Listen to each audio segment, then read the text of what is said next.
Welcome to my humble little office. My name is R. Keith Andrews. I'm a spiritual guide and paranormal adept. The journey continues today on December 20th, 2021 at approximately 3:10 a.m. PST. Well, it does seem that life is getting back to normal in a sense, for me anyway. And by that I mean I'm sleeping for 3 or 4 hours and then I'm wide awake. So we'll see how long that goes. Last time I tried that I woke up this time, I decided I was going to try and get a little more sleep. Bad idea. For the next 4 hours, I woke up every hour on the hour. Now, I ended yesterday on a very odd note, in my opinion. I literally told you and this was more an acceptance myself. I couldn't figure out how I could have two diametrically opposed setups, really almost diametrically opposed. From what I gather, it may not be as rare as what people think. However, the term I used was misanthropic philanthropist, meaning I do not have a lot of tolerance for people when I'm dealing with them face to face. However, over the computer, over the phone, I have no problem. Okay, at the same time, I do desire to help people, which is why I came up with the method of putting money aside and calculating the money that needed to be put aside in order to do things, in order to get certain things accommodated. Right. Now, the neat part about it from my end is it's something that can be done for everybody. Now, as I said, we are all in exactly the same boat, no matter where you come from.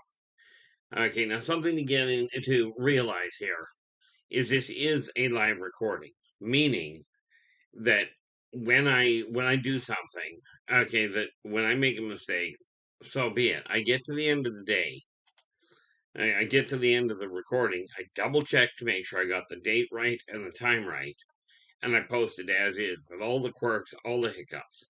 Now I understand there are many YouTubers out there, many vloggers that literally will go over everything and they will edit out hiccups, they'll edit out dead spots, and they'll do all this work with the video. Number one, I don't have the talent. Actually, in all fairness, number one, I don't see the point.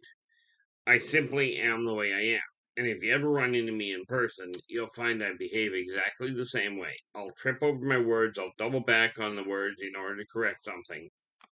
Right. So if you ever run into me in person, that's the way I am. And I just don't see the point in changing that. When I first got into doing psychic readings, I went by my name. I went on to a circuit where I was going and doing live readings all over BC and Alberta, which are both up in Canada here. Okay, in order to do psychic readings. Now, the people I was with, okay, most of them had a name they went by. And the bunch of them sat together and turned around and called me and hung the name the Celestial Prophet, primarily because I read pretty much everything, if you will. And what I mean by that is I read stones, I do astrology, numerology, you name it. Right. I still do that for a living. But my primary focus at this point is writing.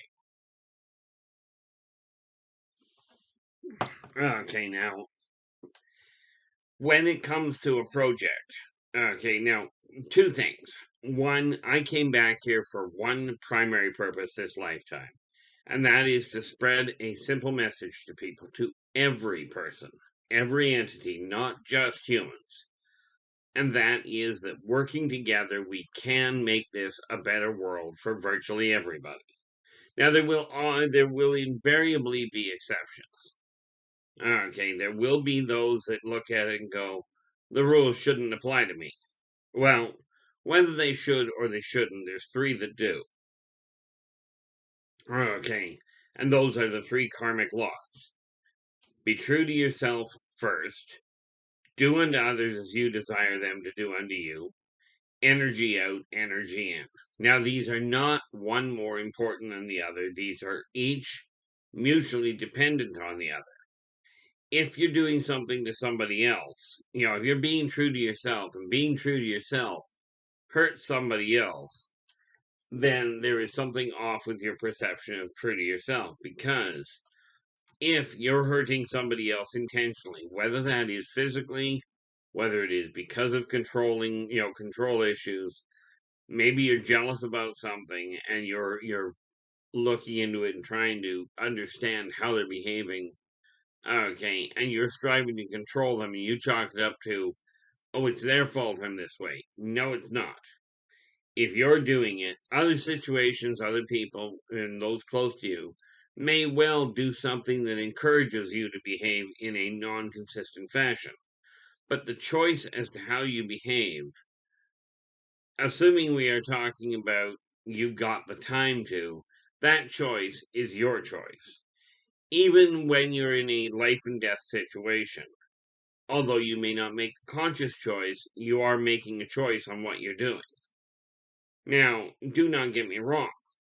Life and death situations have a different outlook, a different situation to them, because you don't have time to consider what's up,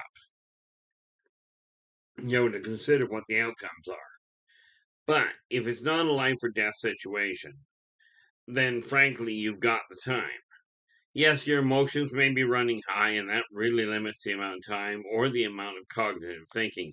This is one of the reasons why I strongly recommend that you start, when we look at changing the direction the energy in your life is going, start by looking in the mirror. Start by going, are you content with the way your life is going? Identify the things you're not content with. Now, for me, there are a couple of very important things that I found out. Okay, the backbone of civilization is the family unit. Okay, the backbone of the family unit. Now, the family unit, by the way, is not always bloodline. Your family may be bloodline, it may be a close circle of friends, it may be your religious or your spiritual group, it may be your support group. Okay, it may be any number of things. It's the people you choose to have around you, and that is not always bloodline. Okay, family is the group that you choose to have around you. That's your family. It may not be the same as the next guy's. Okay, probably isn't in all fairness. However, you get the family unit. Things start to change with you. Take a look in the mirror and go, am I content with this? If the answer is no, I'm not, then start making changes. Okay, for me, I've taken a lot of time. I'm going to be setting things back, and I will get to that as I go along. Because, as I said, as a spiritual guide, from my perspective, it is a case of if I'm going to offer you tools, I should be, when they apply to my life, I should be absolutely using them. If I'm not, then what kind of a guide am I? I mean, think about it. If you take this in extreme cases and you go, I'm a wilderness guide. Okay, you're not going to tell people, at least I hope not. Okay, you're not going to tell people, oh, go down that path. You look for this tree to mark this type of path.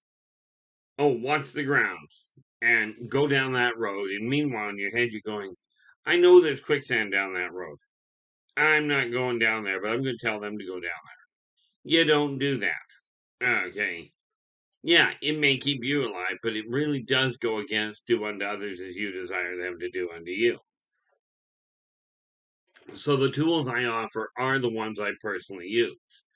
Now, the backbone of the family, okay, to start with is communication. And that relies on being honest. If you're not happy with something, you've got to be clear. Do not assume that your partner or your loved one understands what you're going through. It doesn't work that way. Humans at this point are now devolved to the point where they do not have solid telepathic link to each other. They do, however, have definitive empathic link. Telepathic meaning you understand exactly what the person is striving to communicate. Empathic means you understand what it feels like, or you can pick up what it feels like. Not all humans can pick it up as well as others. Okay. If you do pick it up strongly, you'll understand what I mean by making sure things feel right around you. Now, take the family, and the family has a place it gathers. That is your home. Okay. Now, that home may be a house, it may be a building, it may be a place that you gather. Like there was a place very close to me here at the ballpark, across the skateboard park rather, across the street from where I live. And there used to be a group of kids there for almost a decade. There was a group of kids there, maybe a little more than a decade. But that was where their family was. I would go out and deal with these kids, and most of them came from troubled homes. They had drug problems. I didn't see many with alcohol problems out in the open, but I did see some. Okay, many had anger issues. They all had trust issues.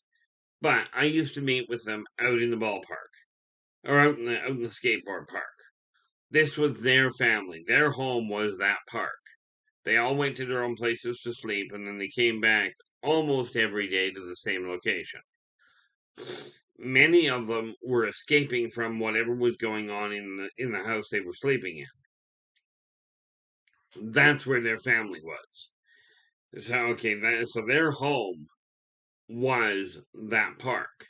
Now here's the thing, and we'll deal with the people that have their home in an actual apartment, a house, whatever, but a recognized home, as it were.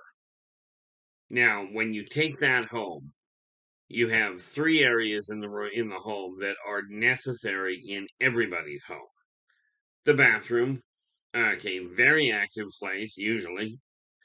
The kitchen, which is the backbone. The kitchen come dining room is the backbone of the home.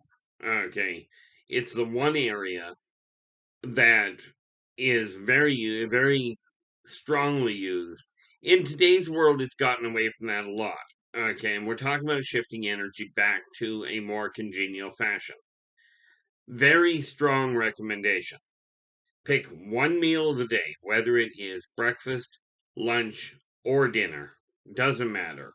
You might call it breakfast, dinner, and supper, depending on where you are in the world. They're the same thing. First meal, second meal, third meal. Pick one of them. Turn off the radio, turn off the telephone, turn off the TV, turn off the computer, sit down and have a meal together. That meal, and this is something now you can start it anytime you start it, it's still in the here and now. And this is the reality behind life. We are all at that point. We are all right here, right now. And this is the only time in existence when you can actually alter anything. It doesn't matter what it is. Okay.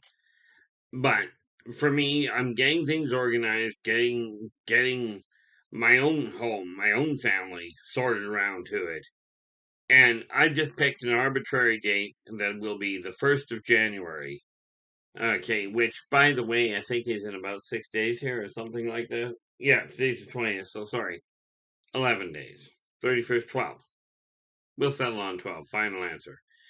On January 1st of 2022, we are going to pick one meal a day, depending on whether it's on when it gets started.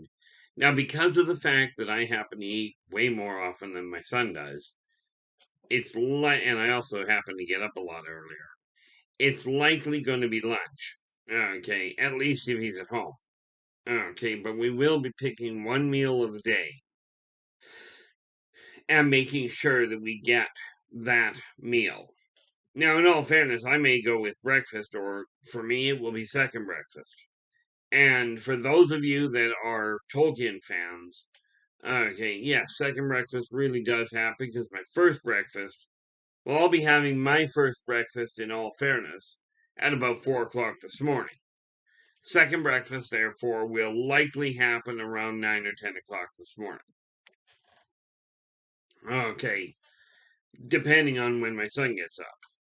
Okay, and depending on what I'm up to. Anyway, pick one meal of the day and sit down, turn everything off, and have that meal. That is the meal to reconnect with your family, to find out what's going on in their lives. Because the reality of today is the family unit has fractured completely. You notice the state of the world. Okay, there is so much greed, so much conflict, so much stress, so much materialism. I could go on with it, and I'm not going to right now. Okay, the start of the cure to that is to reignite the family hearth. Okay, so the backbone of the family in the home. Okay, for the family is the communication between you. Okay, that's where you start. This is where you start communication. Now there are a couple of things that do not get touched. Okay, and as a matter of fact, we'll come back to that.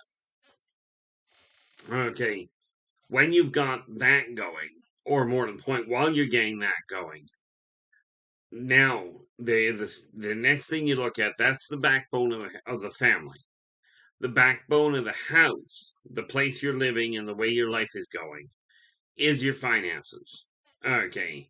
You don't have to believe me. Don't take my word for it. Just take a look at the way your life is going and ask yourself, are you content with the way your life is running?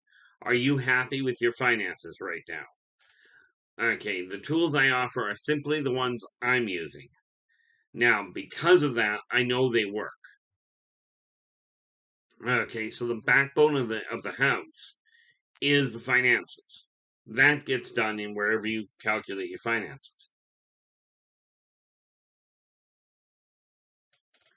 Now, if you don't know how to track money, and here's the reality behind budgets and what have you. But, okay, we'll get to that in a second. Yes, I'm jumping around a bit. Welcome to my life. Finances are done in the office. So the first place you start where it comes to reorganizing things, making sure things are ready for 2022. Take a look at your office and clear everything off the deck that is not required to run in your office. Okay, for me, it boils down to I've got a couple of things on my shelf here. I'm going to be clearing that shelf so that I'm making room for a secondary monitor. Actually, in this case, it'll be a tertiary monitor, so that I can actually operate comfortably. Right. I've got one monitor right in front of me. I've got one right here, and I will be putting a third one over here. But I've still got to buy that. That won't happen until next year. Prior to that, I'm going to clear this desk off and make room for it. Now, once you get the office straight, now you're ready to deal with your finances. Okay. Now I've got a screen. This is where I've got my screen for my. Think about that word for a minute. Talking to me.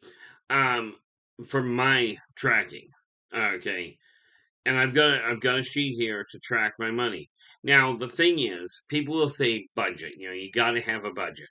Well, in my experience, budget doesn't work unless you have a stable amount of money coming in. Okay, if you've got a definitive amount, then a budget works great. But even in a budget case, you work on minimums. Now, what does work, I find, is tracking. If you pay attention to what you're doing with your money, then you can actually track it quite nicely. Okay, and that means recording when it comes in, how did it come in? What did you spend it on? And then see what's going on. Now, if you know how to track money, that is great. The least expensive place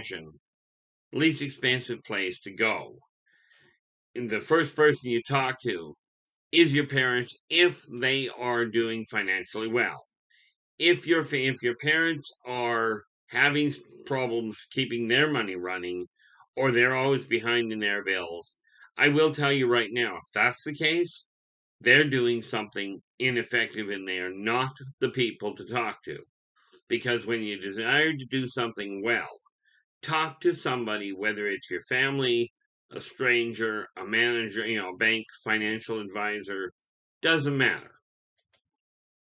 Okay, talk to somebody that has done it successfully before. Now, I will tell you this. I get people, because I do psychic readings, I get a lot of people, amazingly enough, that will phone me up and go, I'm having financial troubles. What do I do? Well, number one, okay, and I mean, you'd think this would be common sense, but apparently not. Number one, if you're having financial troubles, do not go to somebody that charges you money just to talk to them. Okay, they are not a good financial outlet. I mean, some people do have an idea, are good at it. Don't get me wrong, but your most effective fashion is talk to somebody that works with money, such as a financial advisor in the bank. They can show you how to track money in a simple fashion. Now, yes, absolutely, I can. I'm actually in the process of going over a book that I wrote before, a book called Fortunes Forever. I've also got a secondary one that I'm working on called How to Make Money, and More. And when those are ready to go to print in a completed fashion that I'm content with, I will let you know. Because Fortunes Forever is a step-by-step way of laying out simple books so that you can actually read them and so you can actually have the information at hand. Okay, that would be Fortunes Forever. How to Make Money, and More is a book that literally tells you how to take the concept of money, the concept of pooling your sort of resources to attain things that you desire to attain. Okay, now from that standpoint, that's the backbone of the house. Okay, now why am I telling you this? Well, that's easy. We take care of the individual home. Once you've got your own localized area taken care of, once you've taken care of you, now you're in a position to better handle interacting with people outside of your home. And by doing that, we can have these little itty bitty pockets of energy that are starting to run more smoothly. Understanding that energy does not get destroyed, it does not get created, it simply gets reorganized. Now, how energy came about, we'll get into later. Okay. And what I mean by later is that goes way back to another topic called spirituality. And there is a very big difference between spirituality and religion. And one of the things I have in mind, okay, still working on the idea of planning out the way I do things, but one thing that comes to mind is that most people don't realize the difference between spirituality and religion. And that is one of the topics I'm going to be dealing with. The idea is, I'm going to say in the near future, of course, that's a relative term. I'm going to aim at getting to it before the end of this calendar year. Now, calendars are a neat thing. Okay, that I'm aware of, there's about 6 different calendars in existence on the planet today. Okay, so I mean, when you're looking at that, you got to realize time itself, we call it things in order to be able to communicate, in order to be able to plan. But the reality is that here and now is the only time you're ever going to be able to do anything to change the direction your world is going in. Now, right now, our world is a mess. Okay, and yes, like it or not, whether you think you're in a first world country or a third world country, it's still one world. This is the first world that humans are on. Okay, yeah, there's all sorts of people that go, oh, we didn't come from here, we are, we're seeded from another race, etc., etc. Okay, we're some sort of experiment in a petri dish, as it were. And we will deal with that at another time. But when you take the energy in one house and you start putting little pockets, just take a sheet of paper, okay, and just draw a couple of little dots, okay, and all you do is you just take a dot and you draw a circle, and then you draw each one, you go around each one to a wider circle. And this is just to give you a visualization of what happens. Start with half dozen dots, or even a dozen dots, whatever you choose. Put them away from each other. And then each one of them you circle once. Then you go around and circle it again. Okay. Each one in time until you've hit each one. Okay, so that you start off, let's say you start off with 4. Okay. You go and circle number 1, number 2, number 3, and number 4. Okay. Go back and circle them again a little bit further out. Let's say a quarter inch. Indicating or demonstrating, if you will, the way the ripples work. As you get your life organized, you will start affecting the people around you. Okay. And what happens there is your life gets more organized. They take a look at your life getting more organized. And by nature, people will adjust their own. You do affect the people around you. But if you take a look at that example, you get out a number of circles, and you'll start to see that the circles are covering more and more of the paper. Net result, we start off with individual people dealing with their own individual homes, and it will reach to other people around you, and eventually the energy which cannot be destroyed or created will start to shift direction. Okay. That is what I am here to show you, is that we can, working together, alter the path that energy is on, alter the path this civilization is on. We have a choice. We either work together and get it changed, or civilization does what it has done multiple times in the past and destroy itself. Okay. Now we know that negative energy, and this has been proven, has a negative impact on the planet itself. In case you hadn't noticed, that's starting to kick back. Storms are getting worse. Yeah, we have tectonic and physical and tectonic, atmospheric, and hydrographic shifts that are causing havoc for civilization. It is up to us to change that energy by working together. Now, I'm not talking about sitting and just going, gee, I hope it gets better. I'm talking about getting off your tail and actually doing something with it. Now, with this in mind, I'm going to get on with my day, okay? And I'm going to let you know I will be back again tomorrow. But until then, take care of yourselves and each other, and for pity's sakes, stay positive.